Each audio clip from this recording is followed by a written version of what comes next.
Assalamualaikum warahmatullahi wabarakatuh. Halo teman-teman. Nah, di video kali ini saya bakal memperkenalkan ke teman-teman tentang framework yang namanya Django atau Django.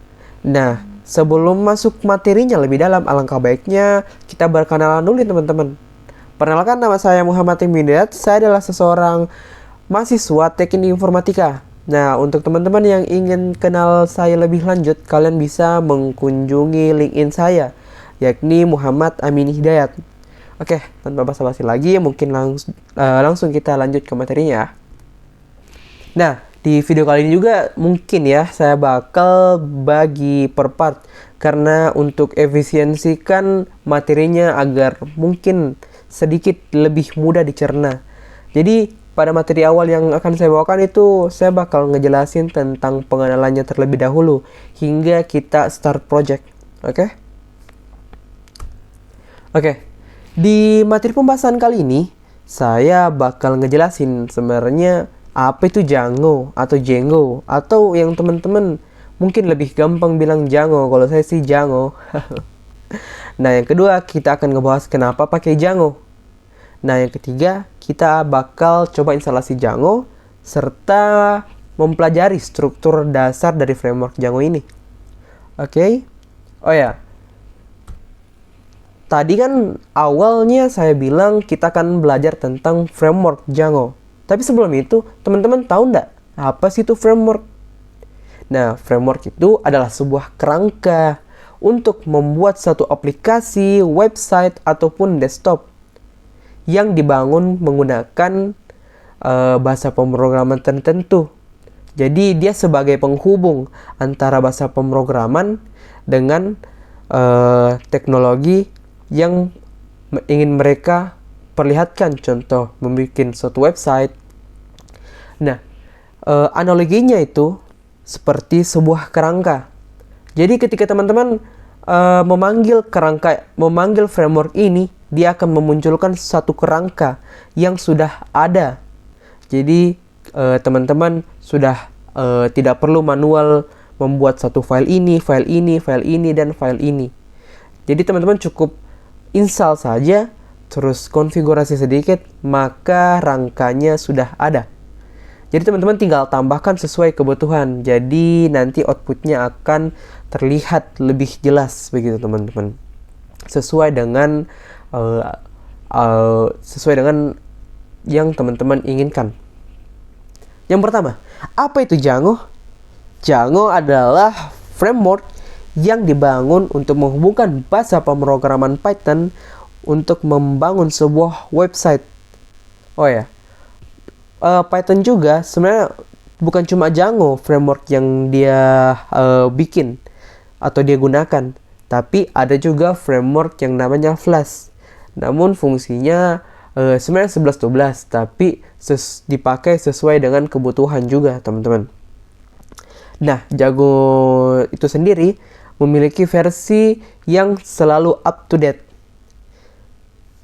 Nah, untuk versi yang sekarang yang kebanyakan developer gunakan, yakni versi 5.2, karena versi ini cukup stabil digunakan untuk para developer pengguna Django ini. Oh ya, Django ini juga mulai diperkenalkan pada tahun 2005 dan mulai dibangun itu pada tahun 2003.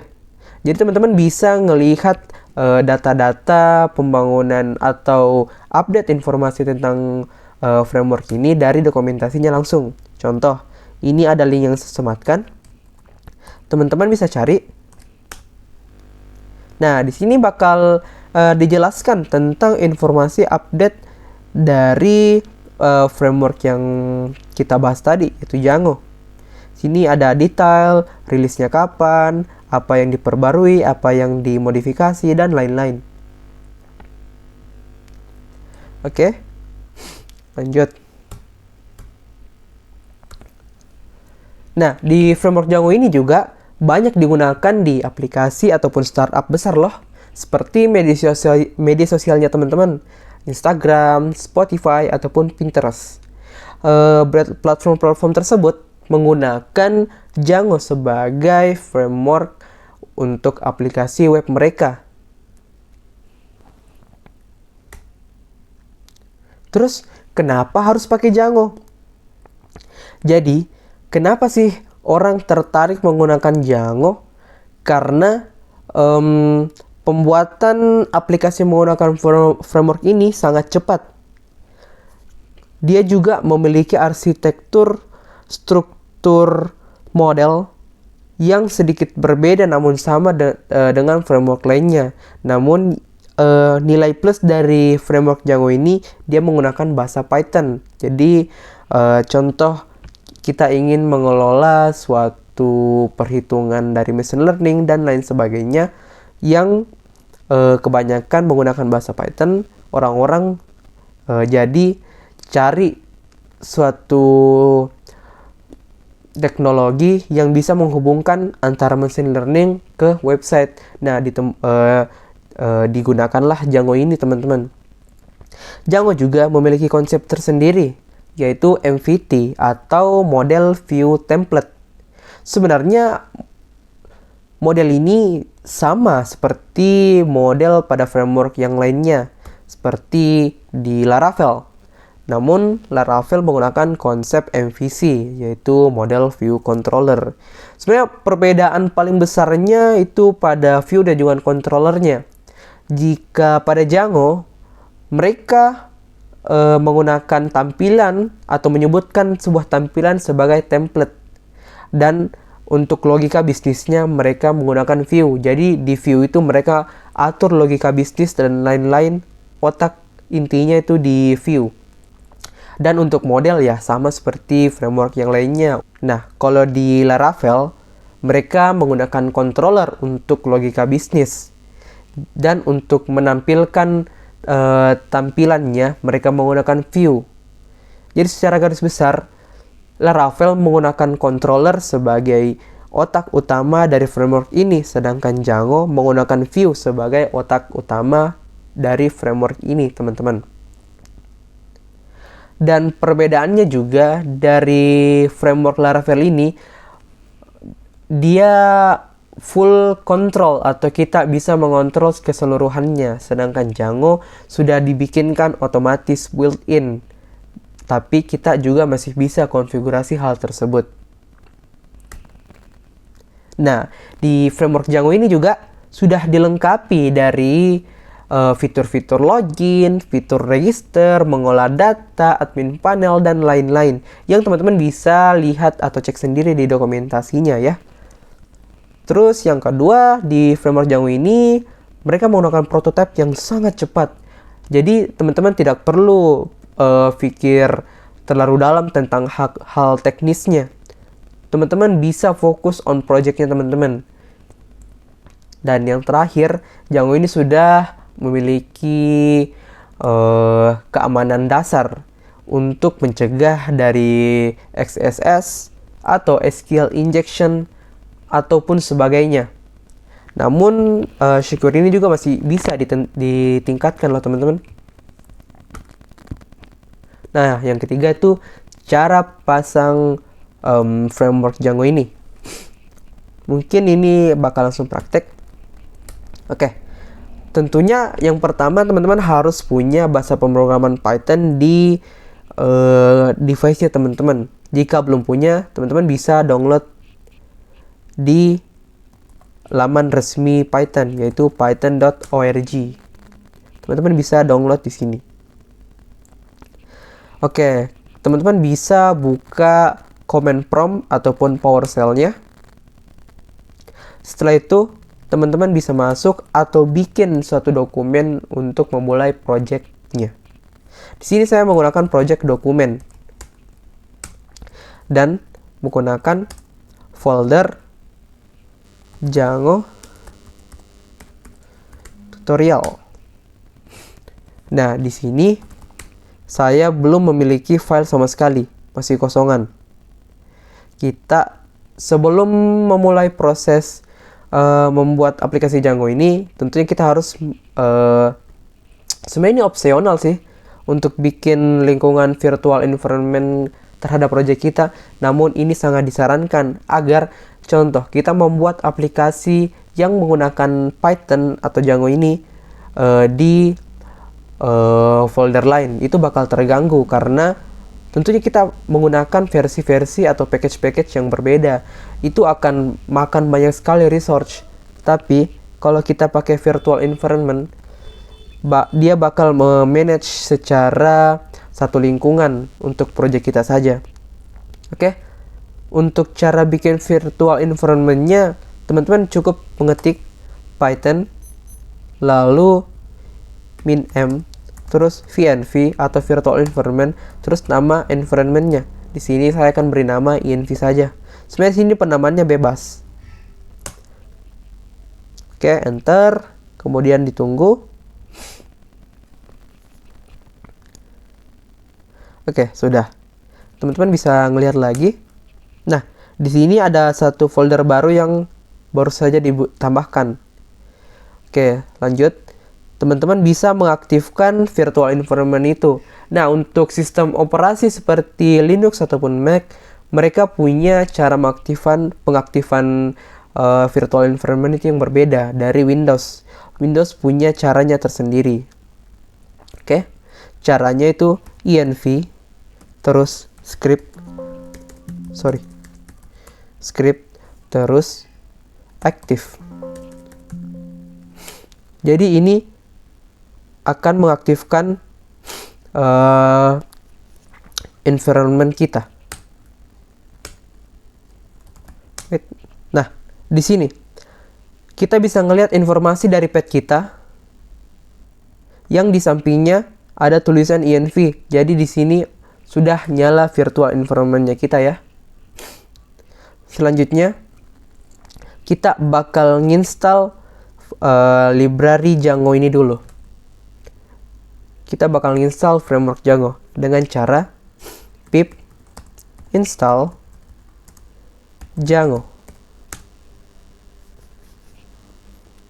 Nah, di sini ada proses untuk mendownload package Django ini terlebih dahulu.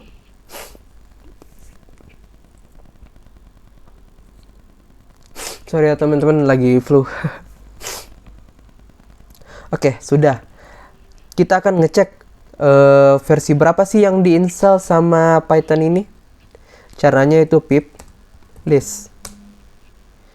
Di sini bakal muncul informasi ada package Django dengan versi 5.2.5. Oke, itu artinya kita berhasil untuk download package tersebut. Selanjutnya kita bakal bikin project pertama Django kita, yaitu dengan cara mengetikkan Django admin lalu start project. Kemudian nama projectnya teman-teman ini bakal jadi nama root dari projectnya teman-teman. Sini saya akan contoh pakai my site. Oh sorry,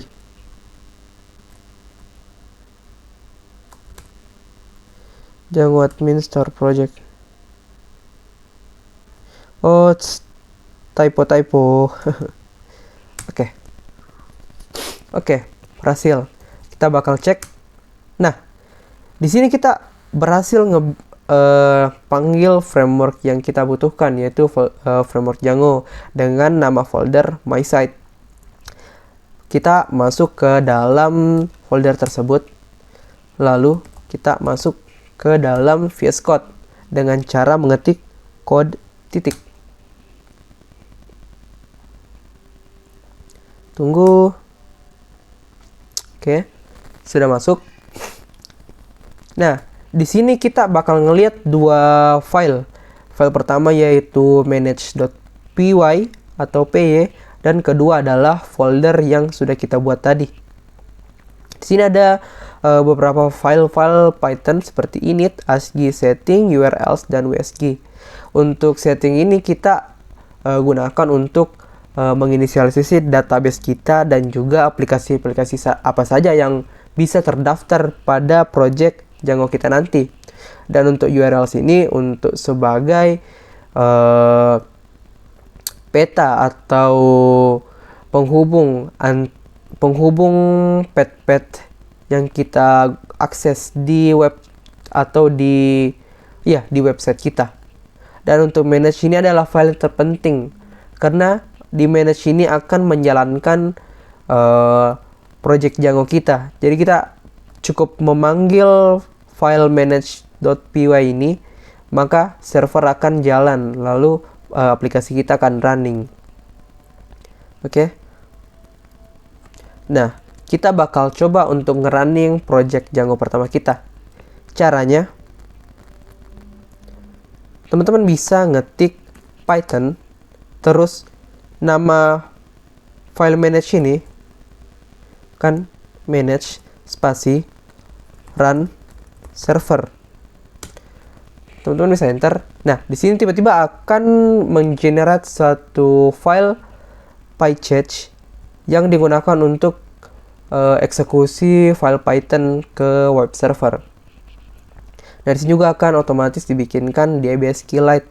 Ini adalah database bawaan, tapi teman-teman bisa setting nanti di setting.python ini.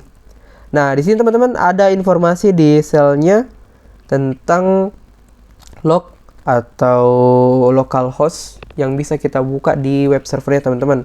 Teman-teman bisa copy, lalu buka kembali ke browsernya dan masuk. Oke, berhasil. Kita berhasil ngebuat project Django pertama kita. Sebenarnya untuk materi Django awal ini lebih ke perkenalan teman-teman. Jadi selanjutnya bakal dijelaskan secara lebih teknis. Oke, sekian. Assalamualaikum warahmatullahi wabarakatuh.